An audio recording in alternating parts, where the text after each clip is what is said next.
Shalom saudaraku yang terkasih dalam Tuhan. Pada saat ini kita akan merenungkan firman Tuhan mengenai etika kesopanan. Renungan ini terambil dari 1 Tesalonika 4 ayat 12. Demikian firman Tuhan. Sehingga kamu hidup sebagai orang-orang yang sopan di mata orang luar dan tidak bergantung pada mereka. Dengan tema hidup yang sopan. Saudaraku yang terkasih dalam Tuhan, renungan yang singkat ini mengingatkan kepada kita untuk beretika hidup sopan. Hidup sopan santun dalam hidup kita sangat penting, karena hal ini merupakan etika setiap orang. Selayaknya manusia yang hidup di bumi ini harus menerapkan etika kesopanan dimanapun kita berada. Sopan, menurut Kamus Besar Bahasa Indonesia, adalah hormat.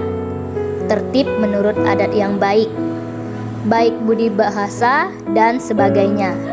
Dengan demikian, karena kita juga adalah negara hukum, maka sangat penting menerapkan etika sopan dalam kehidupan kita.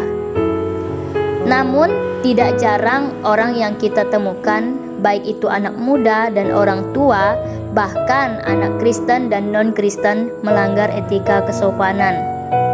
Kita telah melihat etika kesopanan sudah semakin menurun.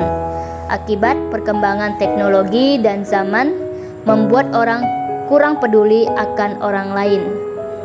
Saudaraku yang terkasih dalam Tuhan, hidup yang sopan inilah yang harus dimiliki oleh setiap orang-orang percaya. Karena jika sebagai orang percaya tidak hidup sopan, maka hidup akan menjadi cemoohan, batu sandungan, bahkan mempermalukan Tuhan.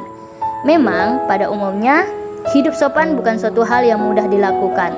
Tetapi hari ini kita mau belajar dan berlatih untuk mempraktekkan firman dengan hidup sopan terhadap siapapun. Mesti bangkit dan sadar, kita sebagai orang percaya harus menabur berkat kesopanan terhadap orang lain. Hal inilah yang Tuhan kehendaki dalam hidup kita.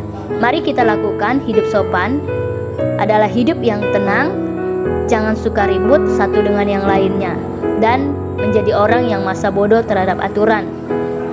Tetapi lakukanlah apa yang Tuhan mau dan menyenangkan hati Tuhan. Selamat menjadi pelaku firman, bukan sebagai pendengar saja.